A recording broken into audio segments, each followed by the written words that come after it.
Zygella. That is an awesome name.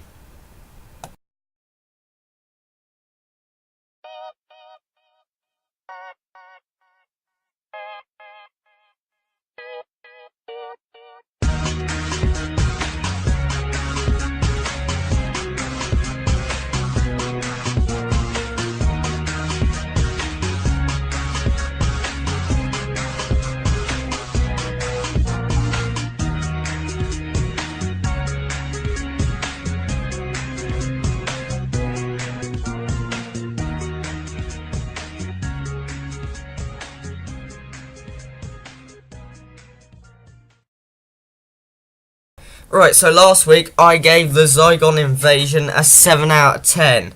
Now, the zygon inversion. Not much inverting, to be honest. The only inverting I really noticed was the writing on the newspaper in Clara's dream state thingy. But anyway, this episode was really good. Like, amazing. That speech was amazing. And the name Zygella was amazing. I don't know why I prefer the name Zygella to Bonnie, I just do. Seriously, get a zygon named Zygella. It's amazing.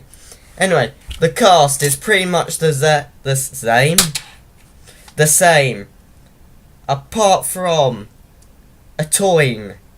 No idea if I'm pronounced that right. Played by Nicholas Asbury. Now, I think he's the zygon who was forced to turn back into a real zygon form. I'm not sure because he's not named, but that's the only person I can think, and only new person apart from the soldiers who were never really named. And yeah, he does well. I mean, I imagine the briefing would be pretty weird. You're a zygon who wanted to live in peace, you get forced back into being in a big blobby thing, and you hide in a shopping centre and then kill yourself. Go. But yeah, that scene where the Doctor and Osgood were trying to stop him was amazing, and since everybody said we want to see a good zygon, we got to see a good zygon. And then he thought living in peace and this would go so horribly wrong he'd killed himself. And suicide. I know this is a story about revolutions and but I don't think they've ever done a suicide in Doctor Who. They've done enough of it in Torchwood. Like that. They do a lot of things that Doctor Who wouldn't do in Torchwood. Because it's more adult, and sometimes that helps. Like an Out of Time. That helped. And I'm glad that it's not just the suicides in Torchwood that work with the story, it also works with Doctor Who, which was lucky. And we have a new Stephen Moffat co-wrote with Peter Harness this week. Now if you ask me, if you're gonna co-write a two-parter, co-write it from the beginning, like Stephen Moffat hopped on from the second part. Luckily, I couldn't tell who was writing what bit. But to be honest, when I found this out, I was a bit worried. Like, Peter Harness knows where he left off, he knows what he's doing. Stephen Moffat, on the other hand, just came in and he could have gone anywhere with that. Luckily he didn't. Which probably means Peter Harness wrote most of it. But whoever wrote that speech, whether it was both of them or one of them, well done. Just well done. And well done to Peter Capaldi. I'll get onto that speech later, but best part of the episode. Anyway, let's talk about Bonnie / Zygella and Clara. Jenna Coleman does great as both of them, as she mainly spends the majority of the episode talking to herself, literally. And yeah, this was the scene where in a dream state in the flat with that black toothpaste. That was good, and I'm guessing this was because she's been in the TARDIS. She can stop Zygella / Bonnie doing whatever, because she probably has that sort of ability that travelling in time allowed her to get. I'm not sure if any of the others would do it. Probably not. But the scenes were great, and I never thought I'd say this, but Jenna Coleman is brilliant acting alongside herself. And that interrogation scene, very clever, the way that she could essentially, they're linked with the heartbeat, so she could tell when Clara was lying. And when she said that she can't give you access to Black Archives because she's already had. Incredibly clever. And points, if you noticed during the Doctor's speech, the Maya head in the black background. Anyway, Daniel Nettime returns as director. Great. This one definitely has brilliant directing, especially the scene where, after the plane blew up, the Doctor and Osgood landed on the beach with the Doctor having a Union Jack parachute. Now, I know he sort of did the whole James Bond thing when he was diving out of the plane TARDIS, but that was just sort of going, beat that. I was expecting for something a bit more sci-fi, so I was expecting a bit more anything, really. And didn't really expect something as normal as a parachute. But what I do want to know is, what happened to the other people on that plane? Like, the Zygon, the pilot, the co-pilot, and there were probably some soldiers on that plane as well. What happened to them? Did they survive? Or didn't they? That is just it's just weird.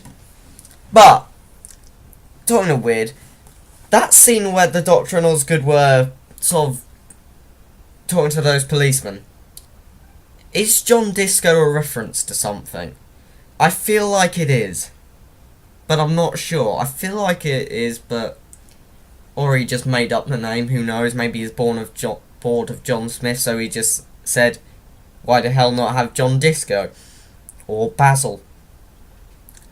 But when they were walking towards that van and just a bunch the policemen, who I assume were part of the Zygon splinter group, were walking towards them, and they just got in the car. Bit weird, but I can see how. I'm guessing they needed the motivation to get into that car quickly. Who knows? But I feel like there was a deleted scene there. Like, there was something in the middle of that instead of just the police walking towards the Doctor and Osgood in an incredibly strange way. But Ingrid Oliver and Pete Capaldi, like last week, they work brilliantly together. And the scene in the car where the Doctor's smiling, just keeps smiling when he says that, "I've never seen him smile." That was brilliant. And I was reminded of Agents of S.H.I.E.L.D., where Agent May was smiling, then she just turns to Coulson and she's like, "My face hurts." That was the sort of face he was doing to Osgood, so like, "Are you happy now? Gonna stop smiling?" Or he just gives that face when he's smiling. But Kate.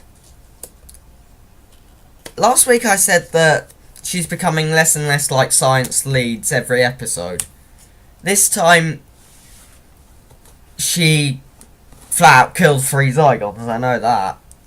And really I'm guessing that was a very Brigadier moment, and she said that the Doctor wouldn't approve. And then I just thought, would really the Brigadier do that? I know we'd do something like that, but I don't think it would do it like that. She just seemed like do it so blankly on her face. She just looked like she'd done it a million times before and do it a million times after. But I have to say, when the scene in the Black Archives, that is just the speech. Damn that speech. Like the Osgood box. Incredibly clever. The fact that it was two of them. And you press one button, there's truth or consequences on both of them. And apparently, Truth or Consequences is a game show. And I've been told that's why the Doctor did an American accent. Brilliant American accent, so it seems now that Chris Eccleston, David Tennant, Matt Smith and Peter Capaldi can do American accents. Wow. It's like they just cast people who can do American accents. And that scene, yeah, you could say that the American accent wasn't needed, but it did lead into the whole thing like, it's not a game. No, it isn't. It's a scale model of war. That just whole scene, that is what the Doctor does. No matter how you put it, that is how the Doctor deals with war. That's how he does it. He says, you might as well fight, but you're just putting off the talking. And what he listed and what he said, Peter Capaldi delivered it brilliantly. And it looked like he was on the verge of crying, to be honest. Like it was just, like there should have been dramatic music and a live audience and flags dropping down and the national anthem and him just making one of those dramatic speeches. And then once he finished, just everybody stand up and all those montages of people clapping wildly. It was just amazing. And yeah, you could say that line of, it's not a game. Yeah, what the Doctor said to Kate was, that's what he said the last 15 times. I don't think he meant 15 times as in, like in Asylum of the Daleks when Amy was talking about being converted into one of those Dalek puppets she keeps forgetting. I think he meant 15 times as in, yeah, I know, that's what you said the last 15 times this sort of thing's happened. Not 15 times you've forgotten. But all the actors there deliver it brilliantly. But I still have to give it... that Black Archive set looks incredibly hot, like all the lights. So, Aidan Cook, Tom Wilton and Jack Parker, who were the Zygons in the Zygon costumes, they must have been boiling. And I just have to give them credits of just standing there not going, damn, I'm hot. And I can imagine them just absolutely boiling. But, and the way that the Doctor put this whole revolution, you're just like a kid having a tantrum. You don't know what you really want. And that's true, they just said, we want people to know we're there. We might die and we might lose. Who cares? We're Zygons. That's essentially what they want. But also when I knew everybody who knows Doctor Who or has watched it since the revised series started or since the classic series started, we know that the Doctor wouldn't put a death of a species down to 2 boxes with a 50-50 chances in both of them. And the way it's empty was just really clever. But when he wiped the memories, now when I thought wiping memories, I generally thought, oh, here we go again, Day of the Doctor. But this time it would be quite pointless because there's no life-threatening detonation happening. But instead he just wipes Kate's and the other Zygon's mind to let them forgive Bonnie, like they wouldn't throw her in prison or anything. And then the Doctor says, I forgive you. And Peter Capaldi just looked like he just got into it in the end. I'm not sure if it was filmed in one take or how many takes they did it in, but he just really got into it. And you see by the end, he was just feeling like the Doctor in that. Absolutely amazing. But that's all I can really say about the Zygon inversion. Most of it was good. The only bit I'd really cut out was that scene with the policeman because it didn't really go anywhere. But, oh, hold on, I need to talk about the Sonic sunglasses. Replacement for Osgood's sunglasses or glasses. Reasonable choice, and one using the memory filters. Doesn't look as stupid as when he had to light the candle. And also the mystery of Osgood. Now, when he showed Osgood the TARDIS, I liked it how he said it was like totally and radical driving in space.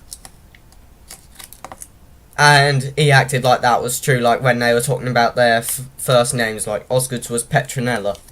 Not that was probably a true fact. And the Doctor's is Basil. That's probably not his real name, but I just love how he just stood there thinking, paused for a minute, and then just came out with Basil. That was just amazing. And Basil Disco sounds better than John Disco, in my opinion. But the mystery of Osgood. Now we have either human and Zygon, or Zygon and Zygon. Like, I like how Bonnie took Zygon again, took Osgood's form again, just to keep the peace. But is the Osgood we met in last episode a human or a Zygon?